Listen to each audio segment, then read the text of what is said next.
a light bulb went off because, yeah, that's just for me another piece of this solving the meta crisis, keeping us out of catastrophe, like actually surviving this moment on the planet, is that we do not have the answers.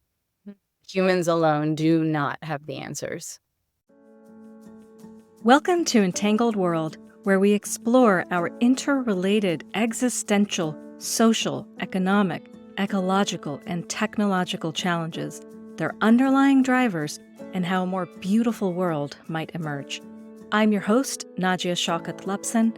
I'm a daughter of Pakistani Muslim immigrants, a mom, and an intersystems thinker. Join me on a journey to discover what is uniquely and meaningfully ours to do at this pivotal moment in time, in service to the sacredness of life. Quick note before we get started, if you haven't already listened to the first full episode of this podcast called What is the Metacrisis, I highly recommend you go back and listen to that first. It's really a foundational episode that provides a lot of the grounding that is important for all the episodes that follow. My guest today is Schuyler Brown. Schuyler is a strategist, futurist, facilitator, and coach. She founded the Art of Emergence, and her gifts include executive coaching, corporate shamanism, navigating spiritual awakening and crises, and hosting online and in-person retreats centered around embodiment, emotional intelligence, and leading from the heart. She has a rich history as a former brand executive, as a futurist, and is sought out for her intuitive and empathic gifts and her ability to guide people into opening into their own full potential.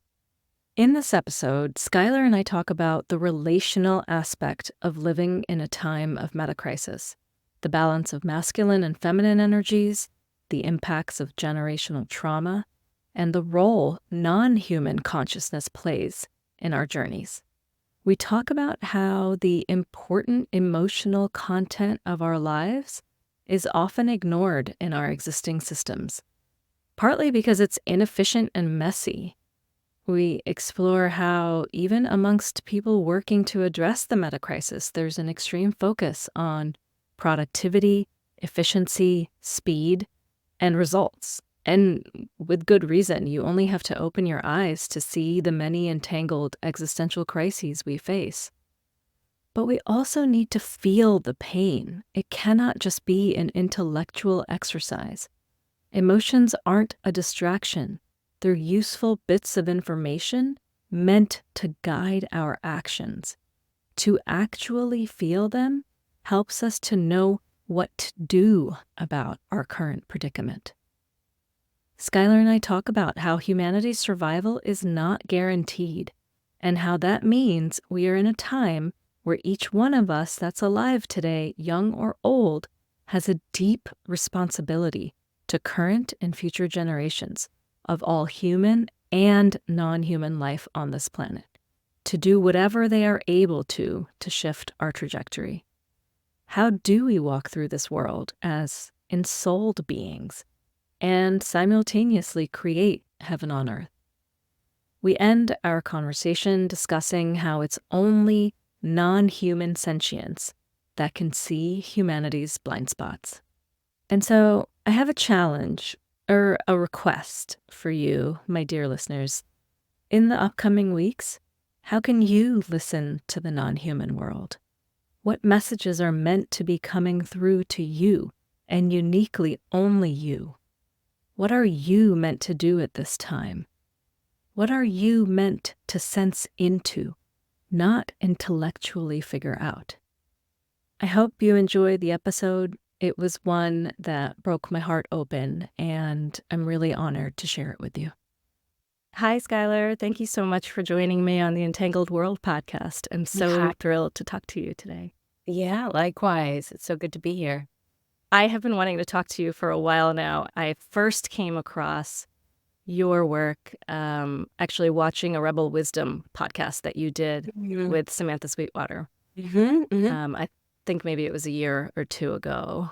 And as we were just talking about offline at the time, I had been deep diving into understanding the Metacrisis. I was following the sort of sense-making community, the liminal web folks, and the people who were talking about existential risk. And one of the things at the time that I was wondering, where are the women that are doing this deep work?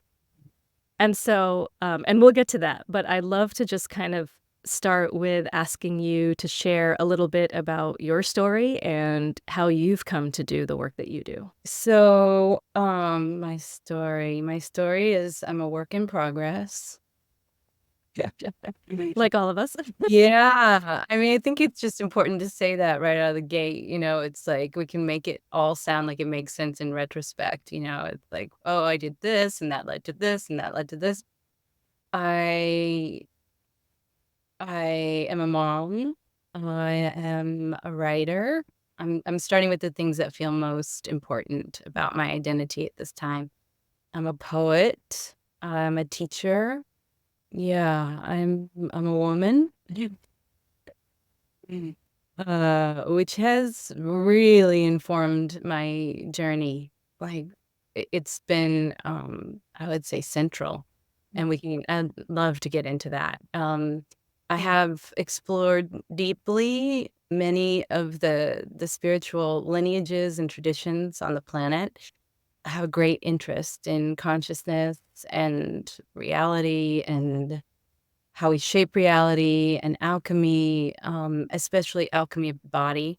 So, like the tantras and subtle body work, which um, led me to explore trauma healing and embodiment, ensoulment. Like I'd say, like one of my great interests is how do we get the soul into the body? Like how do we um, walk, walk through this world as ensouled beings um and as a result or like simultaneously create heaven on earth, like this marriage of spirit and matter is really central to like it sounds crazy, but that's like what I'm thinking about almost all the time. And what I'm working on, like I'm really interested in process and practice. So this, when I said I was a teacher, like it's like the teaching of the practices that can help us open the subtle body and open the channels of the body and integrate the trauma and, create an environment for spirit to land here.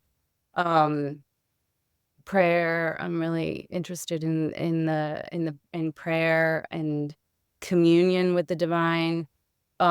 It's a little bit like a shamanistic, I would say, life. Mm. Like that's the way I'm walking through two worlds, I would say. And um, practically speaking, I spend half of my week doing one-on-one sessions, healing sessions with people. Um, I do some spiritual mentorship in those sessions, so Kundalini awakening, Kundalini crises, and then the other half of the week writing. And even the writing is a form of alchemy for me. So whether it's poetry or I just finished a novel, um, yesterday, yesterday. Wow. What is it about? Oh, Congratulations, first of all, because wow, I know. I feel like I wanna, like, smoke a cigarette and have whiskey, I'm like, 12 years, 12 years in the writing, in the making of the book, wow. yeah, Oh, um okay. Well, so now I feel even more excited to be able to talk to you the day after you just finished this massive project. I'm really still in the like, you spend 12 years doing something, it's like, what does it mean to be and of course, it's not finished, it needs to be published, etcetera, but, like, it's in a PDF, let's say. Mm, You know what I mean? yeah. So, yeah, the book, it's called Tenacious Magic. Um, Ooh, I it love the is name. yeah, it's part spiritual memoir, so it's the story of my time with the teacher in New York City in 2010. Mm. And an awakening, going through an awakening process. And then it's also the story of a famous writer, a woman called Catherine Mansfield, who was living in the 20s, and working with a spiritual teacher called Gurdjieff. I don't know if you know Gurdjieff. He's having, like, I think he's having a moment, but anyway, it's like our stories really interweave it's about women, the spiritual path for women, the guru disciple relationship. For both of us, that relationship crossed the line into physical intimacy. And so it's a reckoning with power, power dynamics, and intimacy, and eros, and um, initiation and awakening, and it's just and being a woman through it all. I actually go through a pregnancy and birth my daughter in the midst of all this. So, um, and Catherine dies actually, and I was really yeah, her story. She came to me actually and asked me to tell her story, and so it's kind of like historical fiction. I Mm. had to speculate a lot about what happened for her at the end of her life, but, yeah, that's the book. That sounds incredible. I can't wait to read it. Do you have a sense? Aw. Yeah, that sounds amazing. Oh, this is like, what do they call it? It's like a sneak peek or something. You're getting the exclusive. This is the first time I'm really talking about it publicly, so Oh, I Um, feel I mean, honored. I published it on Substack chapter by chapter, like, I wrote it serially last year, but I've spent the last 6 months editing, and it's a different thing now. It's really more of a complete story. Mm. Mm. Well, that's exciting. Do you have a sense of when it might come out? Not yet, Not yet. not yet. Pretty eager. It's like a child, it's like now it has its own it's like I sent it off to kindergarten or something. Mm. Yes, yes. I know what that feels like. As having recently had a child that I sent off to kindergarten. Well, let's dig in a little bit. I think, many of our listeners will be familiar with the meta crisis or the sort of many global risks that we're facing that all have sort of these underlying generative dynamics that I would say need to be addressed in coordination in order for the continuation of life on Mm, this planet. And I'm curious to hear your thoughts on what you've been sort of seeing emerging in this space. I've been seeing sort of two core responses, I think, mhm, to the meta crisis emerging. And I would say one is people who are really focused on, the sort of education and the teaching of the facts. This is the situation, right? This is the situation we find ourselves in. Helping people to take more action in ways that are more conscious of the potential second, third, fourth, nth order effects of our work. And then I think the second, which is less talked about, are the kind of group of people who are supporting others in the healing of the trauma that they have and are experiencing, partly because of the meta crisis, partly because of other things that may have happened in their lives. Um, and I'd argue both avenues of the work are absolutely critical. And mhm. so I guess I have a two-part question. So one is sort of like, what are you seeing emerging in this space? And then the second is more related to the work that I know you do, which is, what is the role that you see healing playing in addressing the meta crisis? Ooh, what a great question. Um, I mean, I think to start, it is one thing, it's one thing. Yeah, like when you named you said something like because of people needing the healing because of the meta crisis, or maybe the other way around. It's Mm, like yeah, it's it's like we've been at this a long time. yeah. You know? It's not like the meta crisis just arose out of nowhere. It got named. I think and when something gets named, it gets like it kind of, clicks into place. It's like it gets codified. But for me, like, I feel and see, like, the generational trauma, like, how far back this go has been in the making. And, yeah, like, if you look at what's happening in the Middle East right now, like, we can't, like, you have to include centuries, if not millennia, of history, conflict, trauma, unhealed trauma. And I think that's, like, basically that's where I got to, like you, I was really interested in the Metacrisis a couple years ago when I did that podcast and I was at the Emerge conference in Austin. Um, there was a fascination with sort of understanding, putting the pieces in place and understanding. Um, but maybe this is just my predisposition or my dharma, my mission, but it was like, I just kept seeing trauma everywhere in the response, in the symptoms of the crisis, in the response to the crisis, in the reactivity, in the way we go around in circles, the way history repeats itself, the way we can't get unstuck.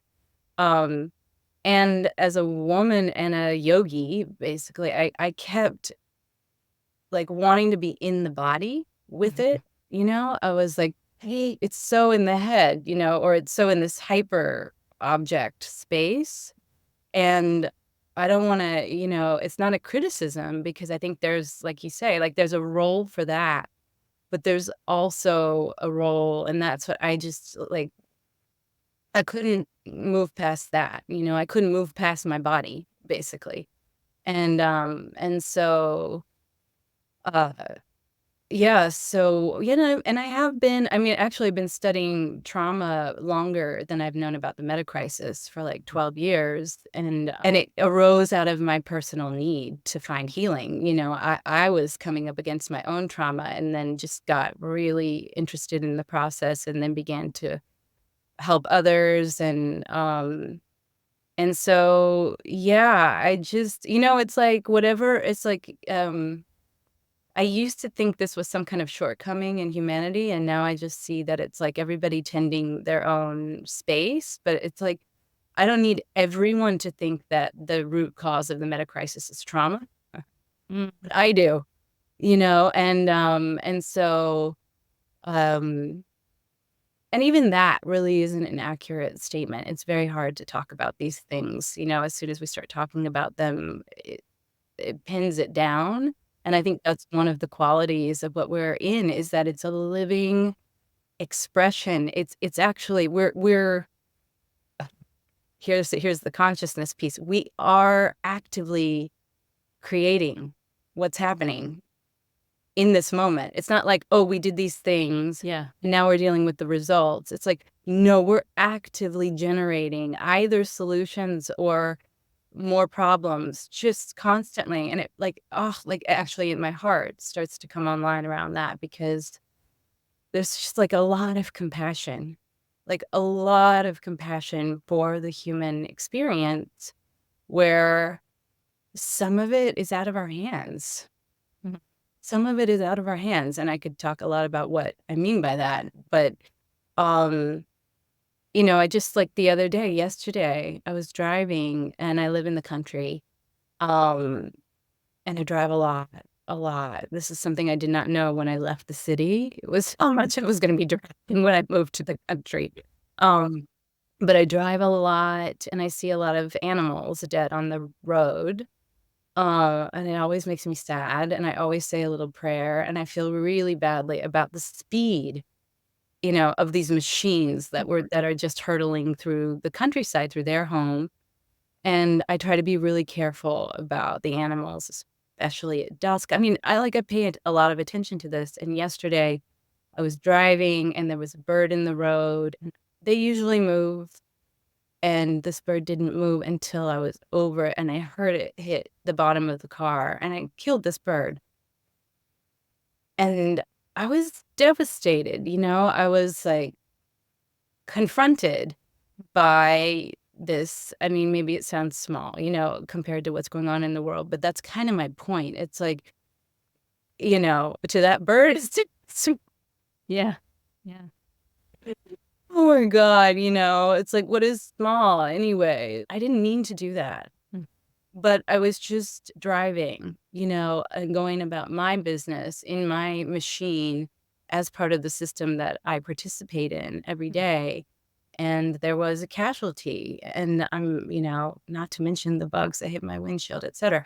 So I'm Buddhist. And so this is one of the things that, um, it's just it's like, I guess the point that I was making is that it's an active process that we're in, and some of it's within our grasp and some of it's out of our hands. Yeah, and when you said, this may be a small thing, uh, I don't think it's a small thing. I think that when we start to view,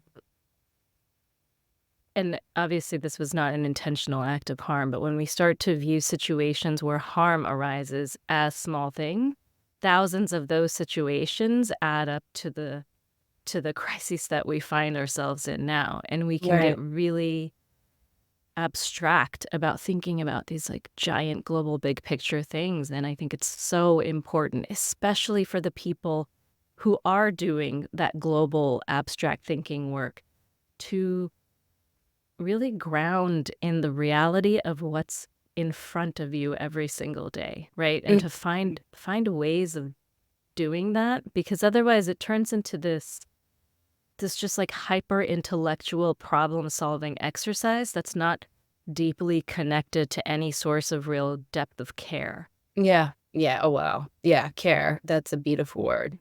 I really, like I said, my heart comes on the heart, like for me, the journey, I mean, what I'm really most interested in, you know, these days is the heart space, is bringing the heart to the solving of, metacrisis or, just suffering of humanity, at this time. I do subscribe to the belief. I mean, I think it's important to state, to say it's like I'm like, I am holding the potential. Like I feel the imminence. I feel the threshold we're at. And I can feel that it's not a guarantee. It's not I don't like sit back and think, oh, they got this, like whoever they are. The galaxy brains, these Yeah. like, the people who it seems like are probably way more capable than me to solve this. But um no, it's not, it's not guaranteed our survival, it's not a Yeah. guarantee. And I have a child, and I know you have a child, so it's like I take that really seriously, and I also just love this planet. I'm really glad that there's a community of people oriented around these problems. I wish there was more space for, like, I'm so grateful that you reached out because I wish there was more space for the heart, for the body, for women, for children. I mean, the reality is we're still doing the work. It's like we're not platformed in a way, but I'm active at my child's school. There's a community there. I'm active in my local community. And as I'm sure you are, and countless, like my 13-year-old daughter is really worried about the environment. We're finding ways to get her involved, to feel like that she's making some kind of an impact or like has some agency. And so I know it's happening. I think just because it's not like, in the podcast circuit or like in one aspect of the discussion, I think it's important to like honor that, we're all doing our part, we're all doing what we can, even if it's not like highly publicized. Mhm. Does that make sense? Yeah, I don't know absolutely. why that was coming through, but it was. Yeah, no, absolutely. And I was just thinking about this morning actually when I dropped off my child at his school, and we have this the privilege of being able to send him to this incredible outdoor Waldorf school. And I knew you were gonna say Waldorf. My child goes to a Waldorf school also. oh, really? Oh, that's so interesting. Yeah. Yeah, and I mean, the teachers that have been with him now for 3 years, and he's going to be spending 1 more year there at that school, so now they'll know him for 4 years, have just this incredible depth of care for the children, and I have just been blown away by how well they know my child. Like, Mm, the I mean, they know him, I almost as well as I know him, which so is great. quite remarkable, right? Mhm, mhm. And the work that they're doing, and I'm sure that that is the case for all the children in the classroom. My child's not the unique one that they've sort of developed this depth of care for, but the work that they're doing every single day to help raise collectively raise these little humans is so invaluable, and I think I don't want them to stop doing that work because they think that, "Oh, I need to learn more about the meta crisis and shift my energy towards, like, tackling it in some big abstract way." Like, no, you're doing the work. You're Doing doing it. Yeah. yeah, Yeah, um, absolutely. It's so great. I love that. I know exactly as you're describing your experience, I have a very similar experience. and I'm seeing, I was gonna kind of raise this later in the conversation, but since we're talking about parenting now, I think we can dig into it now, but one of the things I think a lot about is how do we parent in this time? How do we raise and educate children who will be capable of navigating the meta crisis, of bringing their gifts and contributions towards, you know, shifting the trajectory more towards life versus more towards destruction? Like, how do we, to me, this is it's such a sacred responsibility, and Mm. particularly, I think, in this time that we've found ourselves, and I wrestle with that a lot. Like, how do we do this as parents? Um, God, I wish I was a parenting expert.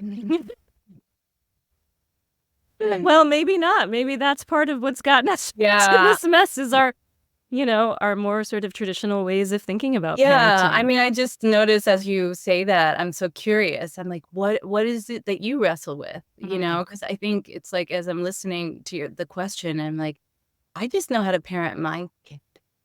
mm. And not even like I won't even that like she would hear that and scoff. She would think, okay. Um, I'm just trying to parent my kid, and um I think yeah, what is it you struggle with? Like let's see if there's anything that we can like any place we relate there. Yeah. Well, I think one thing I've been thinking a lot about, so I just recently read this book called Hunt, Gather, Parent. I don't know if Mhm. you've heard of it, Mm.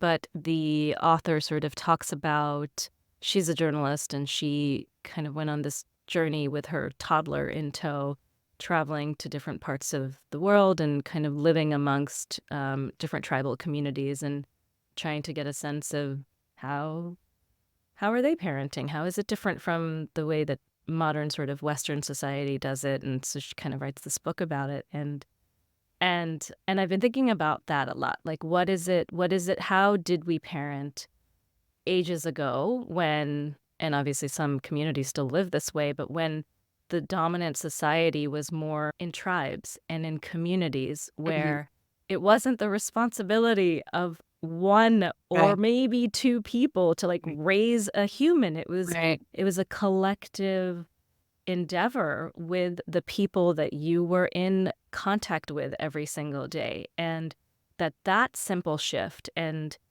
So I think about these kinds of shifts that have happened on the way towards a modern civilization being built. But that one particular shift where we moved from living in more sort of tribal communities to these separated nuclear families, or sort of even just like independent homes that had walls that were very separated. And then we separated the children even further by putting them in their own bedrooms. And then we separate the babies by saying that we need to sleep train them at 3 months. And so that this, yeah, I guess I've just been thinking a lot about ancient wisdom and ideas of separation.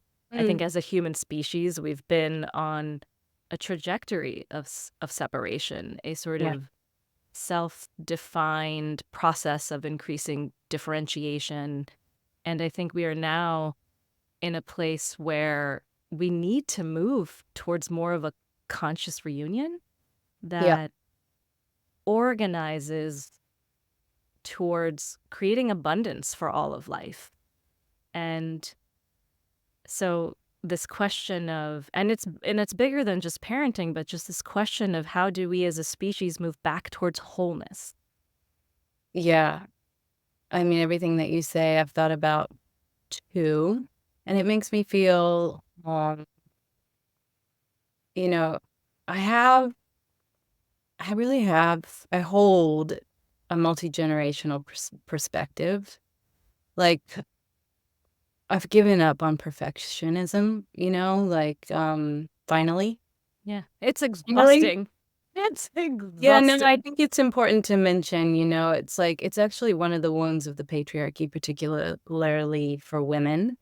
And, uh, you know like this idea you can do it all, but it's like the conditions are not set up for success. Okay. Like I remember when my child was like 3, 4 years old, I had, up until that time, I had really kind of structured our existence in her life so that I was really preserving. Like she was just this magical creature. I mean, she's still a magical creature, but like, you can't protect them from the world. Like, they are in the world. They chose to be here by my belief system. Um, and so I'm like, trying to just give her the space to have her journey, like keep her safe and give her the space to make mistakes. That's been a big part of adolescence. Like this I'm in a new threshold, which kinda rocked me when it came in. It was like, 13, especially with a girl, it was like the biggest thing we've tackled together since, some of those early days of parenting where you're like, "What's happening?"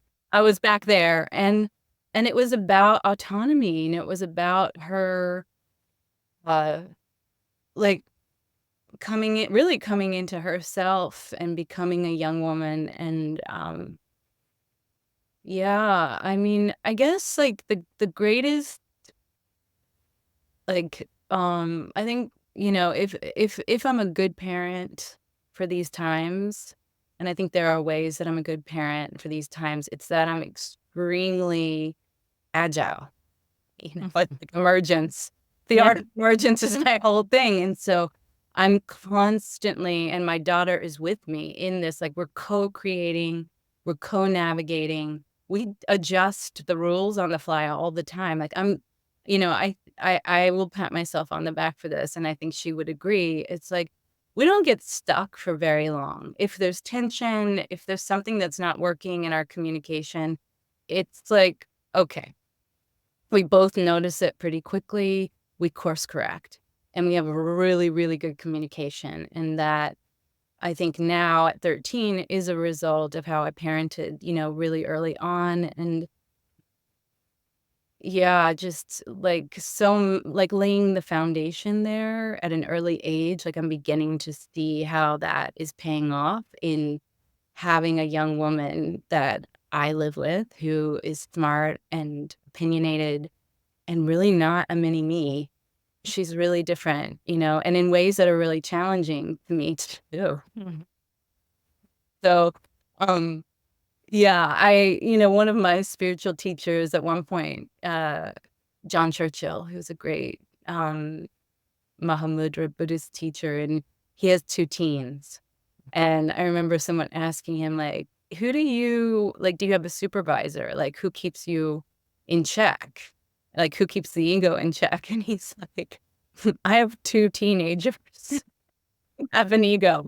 And I remember hearing that when my kid was younger, and I was like, now I laugh about it all the time because it's so true. Like, Yeah. I live with someone who tells me daily through body language and verbally how I've got it wrong, how my view is limited, how I'm annoying in multiple different ways, like, and it's, like, awesome, actually. Yeah. I mean, in the moment, it can be really hard. Like, sometimes I have to leave the room. It's like my feelings get hurt. But it's pretty awesome, actually. And so that's my long-winded, way of saying, like, I know how to parent my kid, and I am like, there's no illusion in me that there's a way to do it perfectly given the conditions that we're in right now generationally. I can do a little better job than was done for me. That's kind of like the bar. It's hard, I think, to be a trauma-informed parent. I'm sure a lot of listeners who are trauma-informed parents are probably like, "Oh my god, yes." Mhm. Because there's, like, a hyper awareness, about how we were wounded, like, by sleep training or whatever, the, working mom, not being around, like, all the things that I wish could be different for her, but we're just not there, Yeah. I'm not there, we're not there, and so yeah, and the last thing I'll say is that, like any relationship, we, like we repair a lot. We make a lot of mistakes, but we do a lot of work to repair when we've made a mistake. Mhm. And I try to do that in my friendships, I do that in, like, all my relationships, and I'll tie this back to the meta crisis. I mean, one of the things that, this, like, I sometimes call it, or, a lot of people call it, like, the birthing of a new earth. Like, maybe that's part of the process that we're in, is that we're birthing it's a birthing process, right? I love the metaphor there, like, for what's Mhm. happening, the labor pains, and in that process, like, culture is essential, is a huge part of us doing this differently, and I think the culture in the new earth is gonna be wildly different than the one we have now, and so why not try now? Mhm. Like, let's act as if, you know? And I take that pretty seriously, and I have a lot of friends, like, my community takes that seriously, and so we treat each other, in ways we would wanna be treated, right? And we treat like, I really try to relate at the level of the soul, like, I'm looking at the being, I'm seeing as much as I can, and making space for, like, the best of that being to come through. And so this, like, reinvention of culture now, I think, is like a one-to-one, moment-to-moment experience, whether it's parenting or friending or being a lover or partner, yeah. Mhm. Yeah. Yeah. And It's it's so, it's I'm just, like, aware, it's, like, so feminine, right? It's, like, the relational fabric, right? Like, the weaving. All of these, like, the tending to the community, like, these are the parts that of this meta-crisis moment or this transitional moment that feel the most vivid for me, they're, like, yeah, the most important. I wanna say important, but for me, important, but maybe yeah, I don't think you can say what is most important categorically. one of the things you said earlier was that you believe that trauma is one of the things that is really at the root of the meta crisis. Can you say a little bit more about that? And I suppose the sort of accompanying question is then, of course, what do we do about What do we do about it, it? right? Well, I'm looking. I'm, like, really looking, and I'm wanting to answer the question. but it's like, yeah, it's not there. Let's see what's going on. Well, okay, this is my guess. It feels like there's like a reluctance, like a resistance in me, in my body, to talk about trauma at the level of mind and make it just another potential thing, solution, like to like put it on the list, on the keynote. And um yeah, it's so funny. My heart is like throbbing, I guess would be the word. It's like boom, boom, boom, boom. So it makes me feel like the heart has something to say about it. What I know from my own experience and my experience working with people is that we're swimming in a trauma field. Like we can barely see straight. It's like driving through the fog, it's like we can see like a little bit in front of our headlights, in front of our face. Um, and like one of the things it makes us do, like one of the things it does is it numbs us. It makes us numb. Um, so back to the bird, that I hit with the car, it's like, you know, kind of numb to so many experiences to each other. Um, we gloss over a lot of important information in the field of awareness. Emotional, the emotional content of life is often ignored in the system that we have, partly because it's inefficient, right? Like you Yes. and I have both Yes. worked, yes, we worked in a corporate setting, right? Like emotions are actively discouraged because they might, because there's a hyper focus, there's like extreme focus on productivity, efficiency, speed, results, etc. Like it hurts my body to actively go into that. I'm so far outside that way of being now, but I remember it. And you can't be the person who throws a wrench in the works because, and I've been in these meetings Yeah. where we're talking about the unintended consequences of corporate decision making, of advertising. That was the business I was in. Or the effects of advertising on teens, or like things that if I wasn't numb, I would be weeping. And then we might have to stop the meeting, God forbid, and tend to the feelings.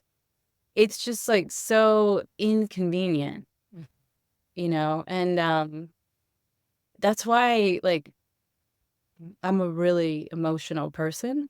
Um, and I would even say like emotions are one of my areas of expertise. Like of I actually have an expertise, and I didn't know there was such a thing. Um, and uh, and it's not a distraction.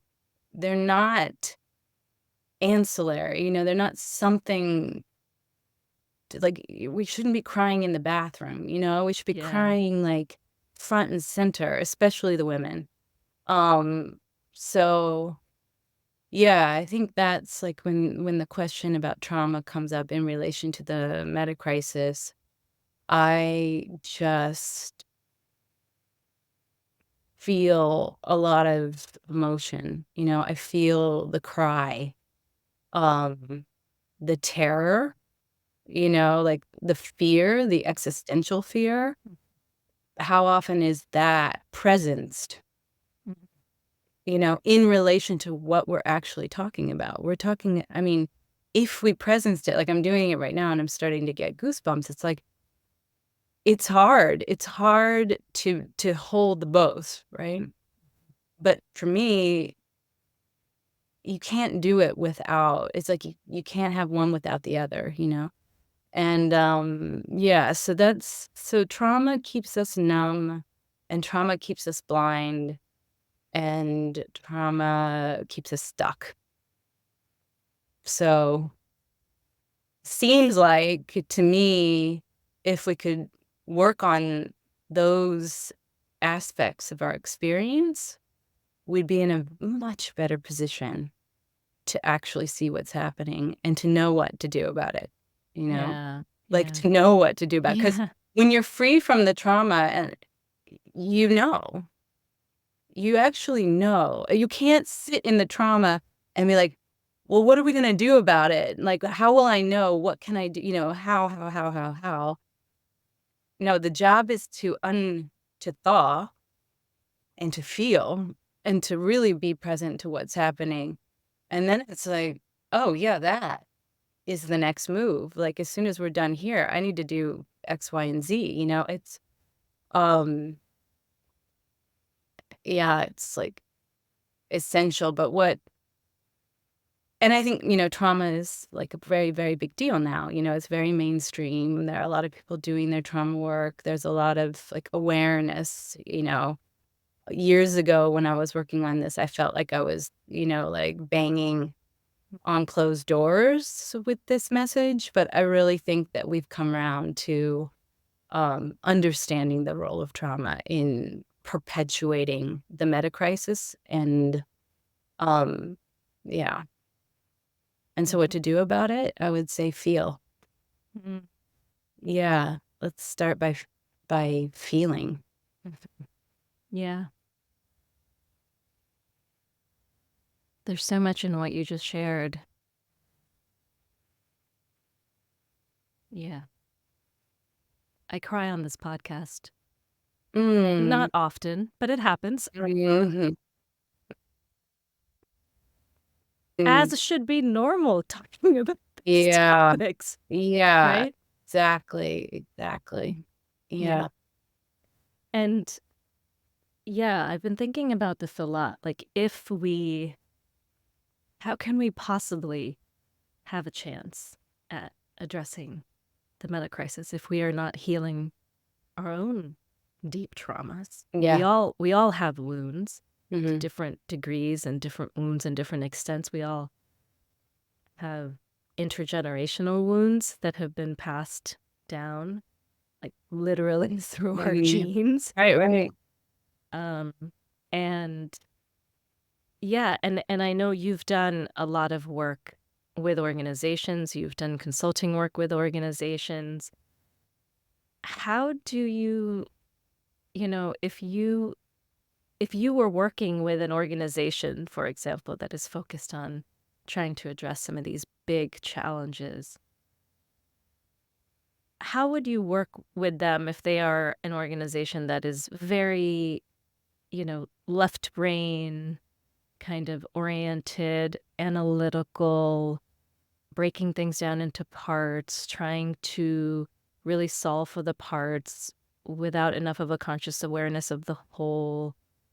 Like, how do we start? And some of this is about the shift towards the feminine, feminine ways of being versus masculine ways of being. I mean, there's different sort of the yin, the yang, there's different sort of ways that you can look at this. But I certainly have worked in organizations, as I'm sure you have, and as I'm sure you've consulted with, that are, this is the patriarchy, this is the masculine, there's a way of being, there's a focus on goals and productivity. And not that those things are bad, we need those things.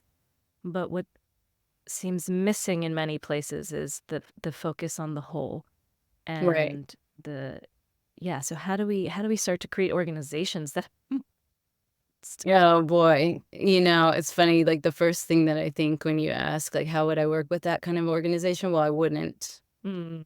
I couldn't. I tried. I mean, I've been at this a long time. Let's just Mhm. I was a futurist early in my career. That was my career. I was a futurist. And that was because I was really attuned to the headwinds, like, to what was happening at the edge, and And so I get the memo early, usually. And so I got the memo on the feminine, Mm. um, and was, trying to like, oh gosh, I was doing events in New York City around the feminine in the workplace, like in 2008, a long time ago. And um, it was good. There was an idealism. There was a feeling like maybe those organizations can change. The fact of the matter is most of them don't want to change. It's working quite well for them. The capitalism is working great, doing exactly what it's supposed to do. The only organizations I can work with are organizations that are ready for like a sea change, like a really, I mean, it's funny. I can barely even work with like one-on-one. I used to coach and I used to have a lot of corporate clients. Um, I had my last like truly corporate, like CEO kind of client in 2020. And the problem was I kept coaching them out of their jobs. Like, you can't actually run a company within this system and not come to a place where your value, if you're going to begin to integrate and become a person with integrity, you will find yourself in a crisis where your values are challenged and you have to act out of alignment with your own values. And when that happens, depending on the severity of the situation, a lot of them were leaving their jobs, Yeah. It's like when you get a taste of what it is to actually act with integrity, it feels so much better than the fucking altar. Sorry, I don't know if you're seeing No, it. that's okay. We're allowed to. It feels so much better, than yeah. I have pretty much given up on capitalism and the patriarchy. I have successfully, I'm gonna go ahead and say it, placed myself outside of and beyond patriarchal conditioning and mindset. Not every day, all the time, Mhm. but I definitely, I can see. I'm like, I'm saying it because it was hard won. It was hard won. And so it's like that chemical image of it's actually a man, could be a woman, poking her head outside the dome. It's like, Mm. oh, wow. Okay. Yeah. And so I feel like like I'm more valuable standing outside the system and representing and embodying, holding the ground in this place where there's a new way of relating and being than I Mhm. am to go back into the system and beat the drum and try to convince people to leave. Mhm.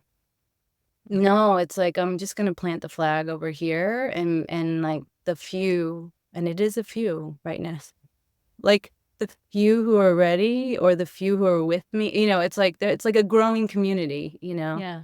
And I can say that because I really did try. I tried for a decade to save the system, to change the system, to work with the power. There's this theory, I feel like it's developmental. It's like we get to a place in our own development where we're like, "Oh, okay, I've done a lot of healing, and now I see that if I can just get the people in power, like, I have access, because I've been successful, I have access to the CEOs, I have access to the people in power."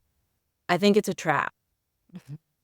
I think it's a trap. I wanna say that pretty clearly 'cause I run into it all the time. People will I'm at an event or a gathering, and they're like, "Oh, we're doing this with the UN and this the World Bank, this is that's like, oh, I've got the" it's like a status.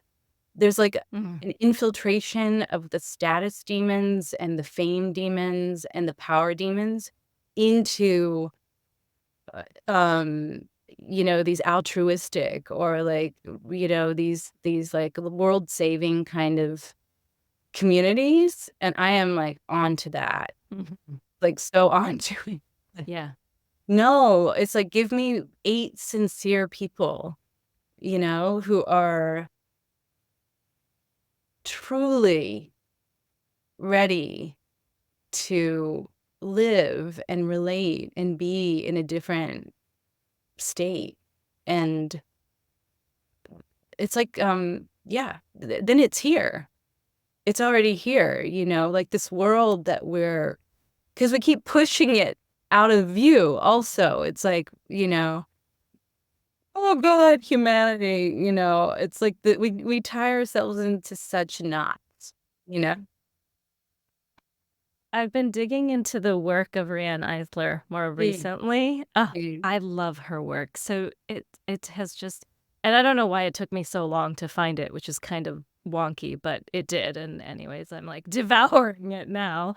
But she talks a lot about sort of partnership societies and, you know, more balanced partnership oriented societies have existed throughout the centuries. And the feminine, was often viewed as literally life giving. And when this shift towards a more, male dominated world happened, can probably be debated. Some people might say, you know, it was a story that you often hear is it was the invention of the plow, which pushed women off the fields and required men to operate because women were having miscarriages and managing the plow. And so there was this like separation of humans, of men from women, and then of humans from other life forms that really cemented because you couldn't sort of torture an animal to do your farming work for you and still view that creature as really a sacred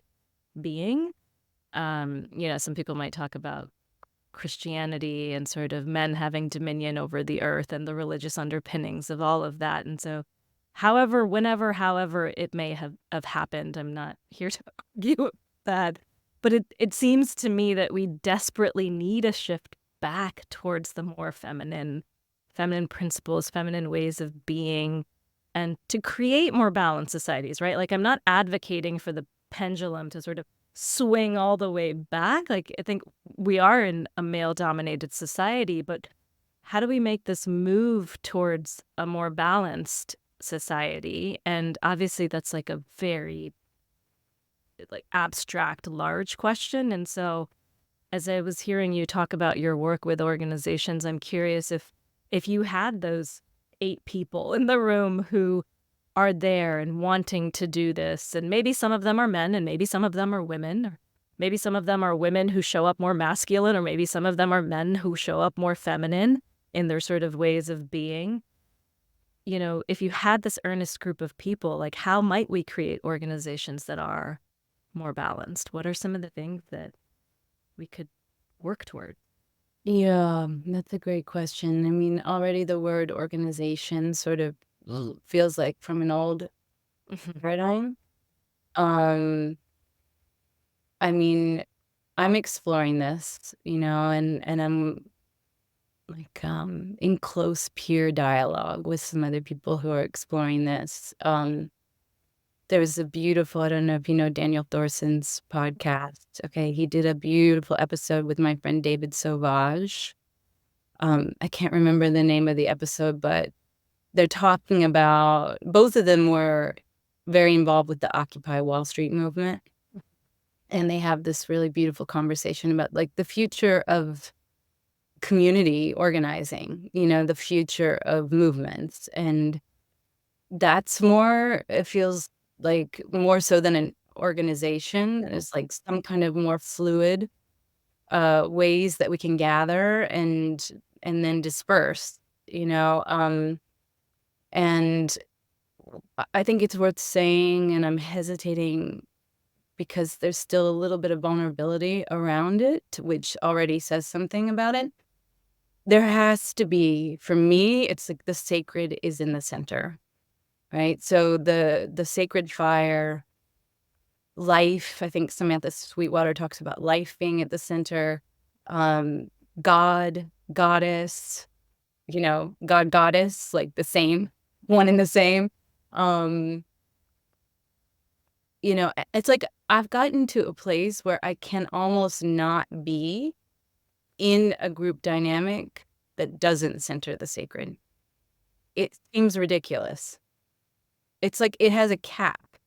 There's like only so far a group of people can go without the recognition that we are actually in a sacred world. We're in sacred context, and we're being informed if we choose to listen and act and allow it to act through us by divine energies that have vastly more perspective and wisdom. Yeah, so I am interested, like, the evolution of my work with organizations, I would say, is towards there being a soul of an organization that, like, if something comes into manifestation, like, I'm interested in working with the organization at that level. Like, what is the divine, what is the impulse, the creative impulse, or you could say the sacred impulse for this organization to come into embodiment in its own way? Um, and so, yeah, I think it would be a very special organization that I would be working with, because we would have to acknowledge that there's a soul that we're tending. We would have to acknowledge that there's a divine source. We would have to acknowledge that it's in charge and that we are serving that, which is really hard on the ego. Um, so yeah, I mean, I think we're a long way off, and um, I think we're gonna make a lot of mistakes. I think I'm back to my, like, letting go of perfectionism, or having like I think we have got to hold each other through the mistake making part of this process. Like having kids, right? Like, we're the kids, like, let each other make mistakes and figure out how to repair. Yeah. Yeah, and in many ways we are, some might say we're part of an adolescent culture that Mhm. hasn't quite yet matured. And Yeah. so we're going to do the things that teenagers do, which is make mistakes. Yeah. And I mean, I yeah. think there's one other thing I wanna say about the masculine and feminine, which is, um, just because I've done so much work on this over the years,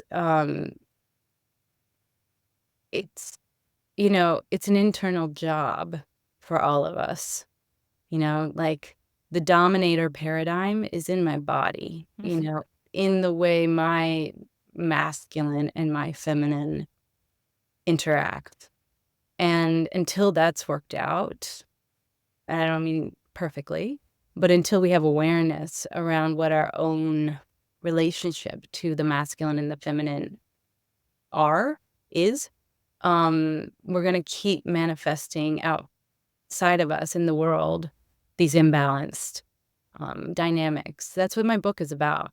It's about the masculine and feminine, and,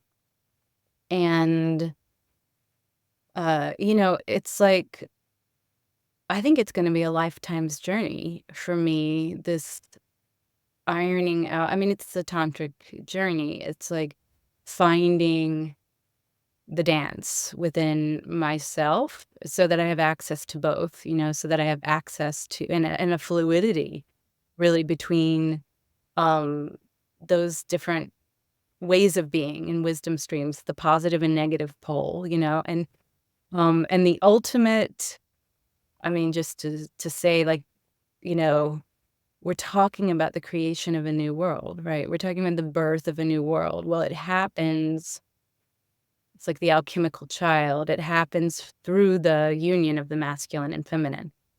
So, yeah, that, like, yeah, I'm very attuned to and aware of, um, it's not just the body that we're born in, it's not the body that we're walking around in just because I'm female bodied. I spent 30 years of my life until I got pregnant in a masculine dominant. My masculine was the dominant mode, Yeah. MO, the way I was navigating the world.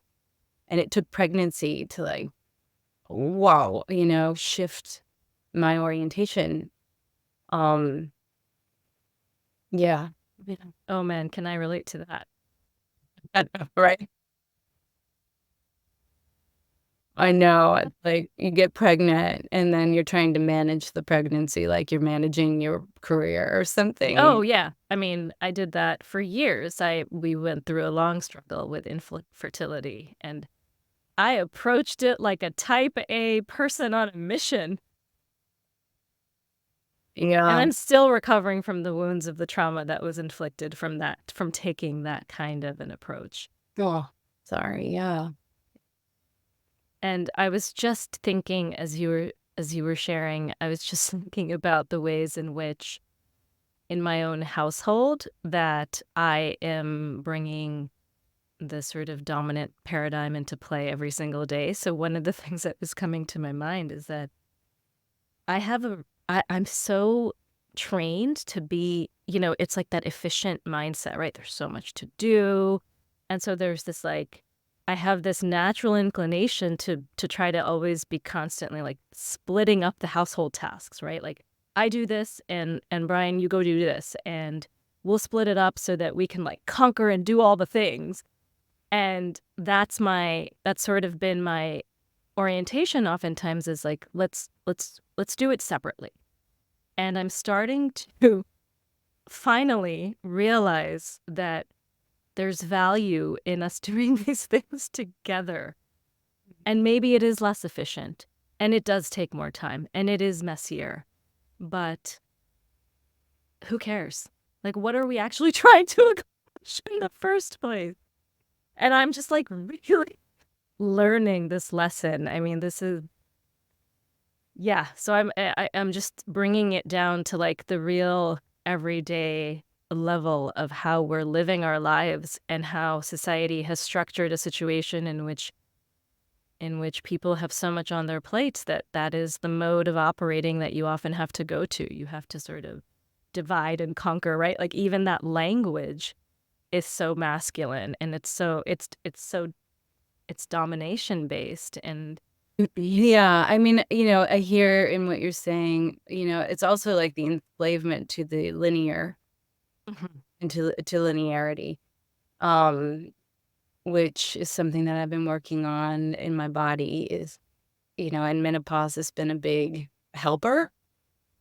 Um, is this like letting go of the illusion of it's not just an illusion because there is something true about it. There's a steady kind of rhythm to time, but like occupying the timeless dimension, or as I was saying earlier, like believing that it's already done, it's like a Dzogchen perspective. It's like it's already the new world, it's here. Um, no more healing to be done. It's like we could keep ourselves in this place of needing to fix and solve and do all the chores and divide and conquer and all of this. But I mean, there is a choice. There's a choice and there's another way of being and there's another reality. And I'm saying this and I'm not with it's not a naive point of view. I also pay rent and, I have to also abide, like I have to live by the rules that are currently in place, but I don't have to be attached to them and I don't have to be enslaved by them.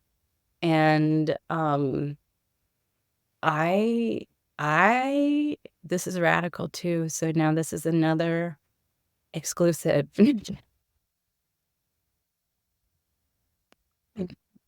This is like I don't even know how this is gonna go down with the Metacrisis crew. I really am beginning to envision these portals, like that there's a portal to the new earth. It's like a miracle. That's what it is. It's a miracle. It's a thought form from another dimension. It is a miracle. It's like it cannot be conceived of at the current level of reality, at the current way of thinking. It isn't, I'll give us, the listeners, a clue. It's in the heart. And it is actually like walk through. just step through. And the more I'm working with this and seeing this, the more real it's becoming, and I don't think I'm alone. So, like, just to play with, like, can we play? Can we be artful? Can we be creative? Like, can we just change the paradigm, the way art does? Like I saw that, I think it was in Union Square in New York City, there was this portal to Dublin or something. This is like, I'm gonna get this wrong, but they had set up this round uh screen, and on the other side was a camera. It was like like what we're doing, and to a public square, and I think it was Dublin.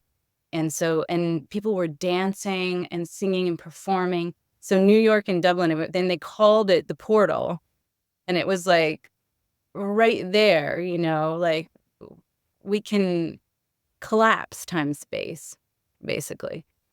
Um, so I just want to introduce that as a possibility, because I think if we're perpetuating and stuck in this idea that there's only a linear Yeah. trajectory, and that we don't have much time, and the situation Yeah. is urgent, and we're looking at clocks, and we're looking at, we're not going to get there. That Yeah. so Oh man, so this is such another big topic that I so much. with this time, the concept of like linear time and this, just yeah, and I guess this goes back to again sort of I've been, kind of trying to go back to understand what were some of our ancient conceptions of time? What were Mm, the ways in which we lived, right? And there's obviously things like living more in harmony with the cycles of the earth. And when we had the advent of electricity, we sort of, shifted our ways of being to be outside of those cycles of being in harmony with the earth. But this idea, this, I think for me personally, I one of the biggest things I struggle with is this idea of there's just not enough time. There's not enough time to do the things that we need that we want to. There's not enough time to make this massive shift. We're running out of time. And I actively at least I'm at the place where I actively acknowledge that that's there, and that I know that that's a story, and I know it's not a real story. And yet we do have to operate in this modern society. There is such a thing as clock time that we have to sort of all move with. And so how do we bring more fluidity to the concept of time when we are in this society that very much is oriented towards clock time? Everything is oriented towards clock time and productivity, and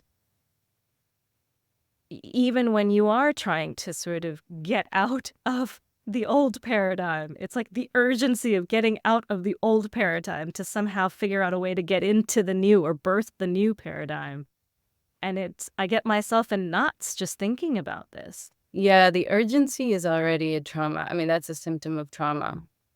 I really I really think so. I really think so. I mean, it's hard to talk about without sounding, because we're talking about many things simultaneously, and we're talking about them on different levels simultaneously. But I think, what I would offer that might be helpful to, because I know a lot of people are in this question around time. So already, like, my little heart lights up, because I'm like, the trend spotter in me, the old futurist, like the pattern recognizer is like, ding, ding, ding, we're on to it. Time, we're on to you. Hmm. Like when you said clock time is real, I'm like, Like what's real in the sense of our modern construction of no, but it's not civilization. real. Yeah, That's but it's not real, right? it's not real. It's not real, and we can respect that right now. If you and I have an appointment at 11, I'm gonna show up at 11, or I'm gonna do my best. Um, but I do think, it's very hopeful in my experience, as soon as we're onto something like this, as soon as it's coming up the way it's coming up, we're gonna crack it. We're gonna get through it. We're gonna do it. And, yeah, I feel super hopeful about it.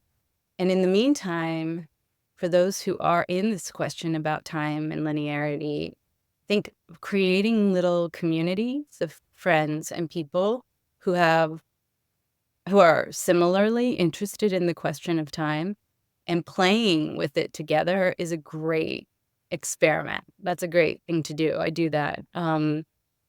Well, even with my clients, like my one-on-one clients know I'm not like we have a schedule. I have a weekly schedule.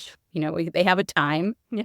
But there's more permission than I would say the average therapist has. If my client shows up to a session and they're like, I am like not feeling it. I'm like, great. I'll see you, next week, or if something comes up for me, it's more the feminine, it's like trying to marry the structure and the emergence, so the structure Yeah. is helpful. It holds things, but we have to be emergent within the structure. Yeah. And I think about experiences that I've had in nature in particular, like going camping. There's something about time that shifts when I go camping, right?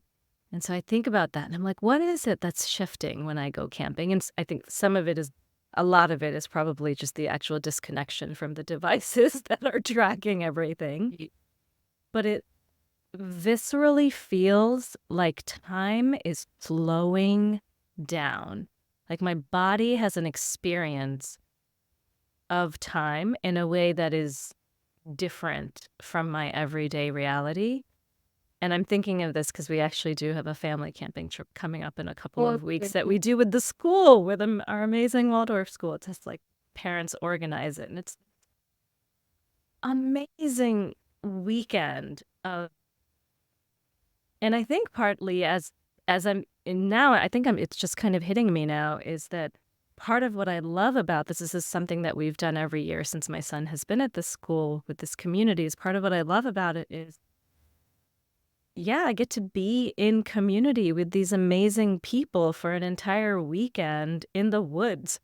mhm, mhm, And it's so recharging to the soul, and it's amazing for the children mm. because we get to have a little glimpse into the ways in which humanity used to live. We have we go to a campsite and it's like the entire community sort of takes over like one big section of the campsite. And the children just run around all day and they're free and everyone's comfortable with it because there's parents literally Right. everywhere around the campsite. Yeah. And we're all looking out for each other's kids and the kids run around and visit each other's tents. And last year when I went, we witnessed the most incredible thing. And it's such a small thing, but I thought it was so incredible, which is that there was a group of the little kids, and these are like, 4 or 5-year-olds. And they were all super excited. We had all just kind of arrived at the campsite. Everybody was connecting with each other. And there was a little group of kids that had formed that decided that they wanted to, just kind of like run around the circle of the loop and visit each family's tent along the way. And so they started running around. And at each tent, they would pause and take their shoes off and put their shoes off outside the tent, run into the tent, play around for like a minute, come back out, put their shoes back on, run to the next tent, do the same thing over and over and over again. Now, none of the adults ever told them that they need to take their shoes off Oh. before they entered. Mhm. But there was something about that felt so much of um, just it warmed my heart because it was like a little demonstration of care, Mhm. like a little demonstration of I don't want to get the tent inside the tent dirty. So beautiful. And like that, they made that up, they made Yeah. up that game. Okay. It's like a little blessing, for everybody's tent, like a little weaving, like a little like, okay, let's just we're sort of like bringing our little blessing, our little energy to all of the tens. So, so cute, so sweet. Maybe we should just have child-led organization. Oh, I have thought about that too a lot. Like, we need organizations that have children on the board that are sitting in those leadership team meetings. How do we channel some of that? And I think going back to the conversation about organizations, I've been thinking, and I love that you said, like, even the word organization is old paradigm, because I've been thinking more about networks rather than like Yeah. strict entities. And even if you think about the level of cellular biology, right? The structure of the cell, there's structure to a cell. There's a membrane, there's parts to it, but it's permeable Mhm. and it allows for a flow of particles and energy to move through it. And if it didn't, it would die. Mhm. And so I think about what we see that is evident in nature. How do we bring more of that into the ways of being, whether it's a family or it's an organization or it's a network of people or it's a community that's working towards something? How do you create something that balances the structure but allows for the flow? Yes, totally agree. Yeah, you gotta have the structure and the flow. I mean, one thing that I thought you were gonna say, and I think it's a good thing, like, it feels to me like well, first of all, I'm just enjoying that we have covered so much, like, it's been a very spacious time, like, never felt rushed, never worried about, like, hitting the big it was like there's no agenda, like, that was the way you set it up, and, um yeah, I just wanna acknowledge and recognize, like, what a beautiful like, this is an example for me of, like, what happens when we just be present with each other and, we've got the structure of some time, but not the tyranny of time. Um, but, I was thinking just I mean, it's funny because it's really your job to close us, but I'm like, in close sensing things No, winding I mean, this is what I love about this, though, because it's not really my job. We're in a conversation, so Yeah. we're doing this collectively and together, Well, I and was just checking and I was like, yeah. "There anything else that I would like to say, to like any other point that I feel hasn't been made that I'm thinking a lot about?"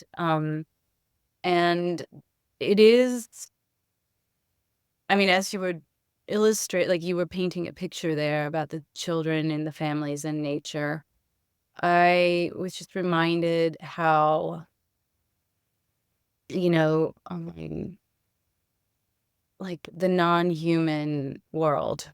Like, Bonnie's work. So just so phenomenal. She's such an inspiration. And, it was really Bonnie who, I mean, I was already talking to the trees, and like, I said, And just for the listeners, you mean Bonita Roy, right? yeah, Bonita Okay. Roy. Yeah. Um, so, Bonnie was the one to like really put into her like, she presented a theory of development through the Stoa at some point, where she Oh, said, like, the blind spot of humanity can only be seen by non-human sentience, it's a non-human consciousness that can help us as humans see our blind spots, and, um, when I'm sure she would say it differently, but that was how I interpreted it, and it was like a light bulb went off because, yeah, that's just for me another piece of this solving the meta crisis, keeping us out of catastrophe, like actually surviving this moment on the planet is that we do not have the answers. Humans alone do not have the answers. And so that will include, you know, being able to communicate between species, channeling, receiving downloads and information from, unseen or invisible sources, angels, deities. Like, again, I love Joshua Schrey's podcast, The Emerald. And I just, it feels so important, the perspective that he's bringing to the table. Like, I just applaud. Like, I love those episodes. They're very juicy. It takes me a long time to get through them, but um, he did a 2-part series called For the Intuitives that is genius. And it's like the whole time he's normalizing animism. He's normalizing, like, for like, all of human history, being spoken to and channeling and talked through by other forms of sentience was normal.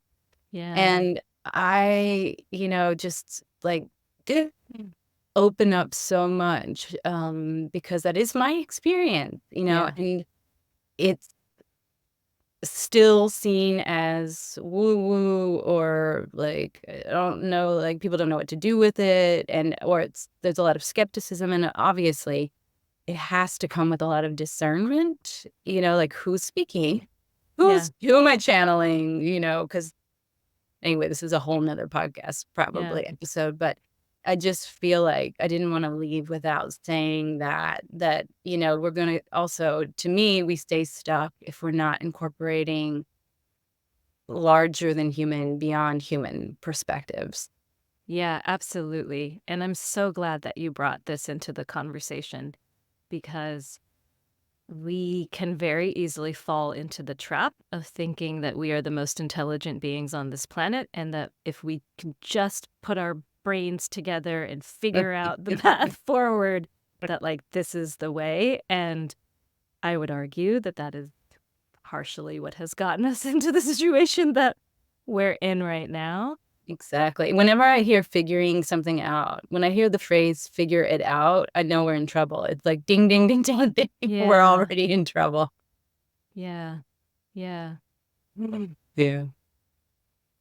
Yeah, it reminds me of an experience I had soon after my mother passed, where when I was in the midst of the grief of Mm. it all, I just felt this very strong pull to be, to be amongst the other living kin, to be in the natural world. And I remember there's places near where I live where I can go on hikes and things like Yeah. that, which is really nice. Not a little bit further away are places where I can go on hikes where I won't come into contact with other humans. So it's oftentimes there's other humans there, but there was one sort of place where was just feeling like desperately wanted to get away from the humans. And I, kind of went off the trail Mhm.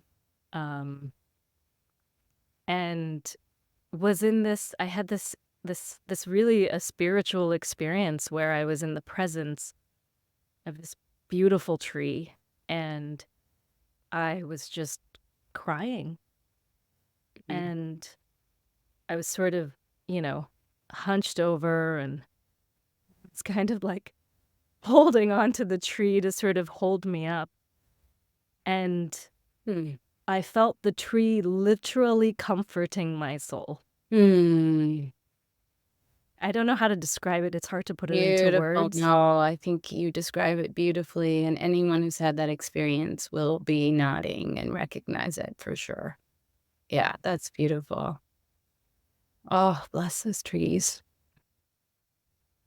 Yeah, I was like, for me, I'm not feeling like I need to, go to therapy and talk to another human about the grief. There's a place for that for sure. I'm not denigrating that at all. But for me, in those moments, Yeah. what I actually needed was to be in communion with non-human kin. Yeah, yeah, yeah. That's what was Sure, healing. why? Why do you think?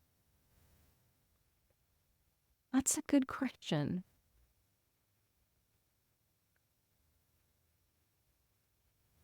I think probably because Mm. I was so. Mm. I mean, I'm getting an answer, and you can You tell are me. getting an answer. Yeah. Oh, I'm curious to hear what your answer. My Yeah. initial answer, which I was gonna say, but I don't actually think is the answer. My initial answer was gonna be like, well, I was feeling disconnected. I was living in, just feeling very disconnected, living this like modern life. There's part of that as an answer, but I think it was all, I think maybe there's something more about, I lost my mother about a year and a half after my son was born. And so I was going through, and we went through a lot of grief in the birth of my son. Also, we had a lot of trauma. I almost didn't make it through the birth. And so I had just birthed myself into being a mother, and then I was losing a mother, and I hadn't quite grappled with the grief. Like both of those things were sort of coming together. And yeah, I don't know. I'm curious to hear what you Mother, might. mother, you're there. Ah, It's yes, mother, it's mother. earth, Yeah, the trees, the tree. Yeah, the earth, the natural world. We call it mother nature for a reason. Like, I just feel you're deep knowing that you needed to be held by mother. Like that energy. Yeah, it's like profoundly beautiful. Oh, God. Yeah, there's like a way that she is doing that for us all the time. And we're just not receiving, not in touch with that. And it's so when that mother energy comes through a non-human being, like a tree, or I've felt it in a horse and I've felt it in a whale. Like when you feel that archetypal energy, that love of the ma coming through, it is so pure. It is so pure. Like just the weeping with the arms around the tree and the tree. That mother, right? yeah, It's yeah. so exquisite. It's so exquisite. Yeah, thank you for that. Oh my God, that's so beautiful. The healing is just so deep there. Hmm. Mm. Wow, that's a beautiful story. My mother is still here, but I think that for a woman, losing a mother is so formative. Like, it's a passage. I don't understand. I'm on one side and you're on the other. Mm. So, oh, thank you for sharing that. I actually store that as like a little bit of women's wisdom. Mm. Go to Ma. Y- Yeah. Mm, Oh, thank you. Well, thank you mhm. so much for just helping me process that real time. Yeah, it was so cool. I was like, she's getting there. Like, you were there. You were the mother. I don't wanna tell you Yeah, it there's seems so obvious now. I'm like, duh. no, but yeah, but that's why we need each other, right? Yeah, yeah, yeah. Right? I mean, it's like a million things. This is what we're talking about. That's you just illustrated the point. That's it. Seems so obvious now, It's like that outside perspective. Mm, Like, if we can actually let that in, we'll be like, "Oh, oh, oh, it seems so obvious now. Thank you. mm, Thank you." mm, mm. Okay, well, that is now a beautiful Think we're place. complete. Think we're complete. The last question that I always ask my guests is just who would you like to platform Mm. on this podcast? Yeah, I mean, I know she's on a lot of podcasts, but Benita Roy is just always it's, like, so valuable every time she opens her mouth. You know, David Sauvage is a great person to talk to. He's an empath, he's a feeler like me. He's, like, in the scene, but on the side, doing more of a shamanic healing Mhm. journey. I'd like to say another woman. Just because, we kinda talked about the fact that women and women's voices need to be lifted up. Um, And it's like, then you get into the space, which I know Bonnie's talked about before, where it's like, people always ask, like, who should be on the podcast? Like, which women should be on? And you're like, well, women don't want to have these conversations. But you and I just had such a beautiful conversation. I feel like, who's coming to mind is a friend of mine, Deborah Anderson, who's a neighbor and a filmmaker. She made a beautiful movie about the Lakota women. And she's also a medium, a very, very, very talented seer. And she probably never heard the term metacrisis. She knows it in her bones, I'm sure. Yeah, she's here for it. She's here for it. She's here for this moment, and she's just a powerful woman. And she does a lot of podcasts and interviews with other powerful women surfacing, remembering feminine wisdom. So she's coming to mind. She's coming to mind. And she's just a beauty, like fascinating. Beautiful. Mhm. Thank you. Thank you so much. Oh my goodness. This conversation has just lifted up my soul. Thank you. Me Thank you so much. too. Me too. Me too. You are really a treasure. I'm so happy you're doing this. Oh, thank you. Thank you. And thank you for the work that you're doing. It is just so incredibly invaluable. And I'm Thank you. so Well, stay glad. tuned for the book, Yes. Yeah, stay tuned because wish me luck. That's my big job right now. Today I'm sending it out to a bunch of folks and looking for an editor. So that's where I'm at with that. Oh, beautiful. I will send you all the loving, caring vibes. Thank you. Thank you, Schuyler. If you liked the episode and want to hear more conversations where we explore how a more beautiful world might emerge, subscribe or follow on your favorite podcast app or the Entangled World Pod YouTube channel. If you loved it, support the project at patreon.com/Entangled World. Thank you for listening and for coming on this journey together.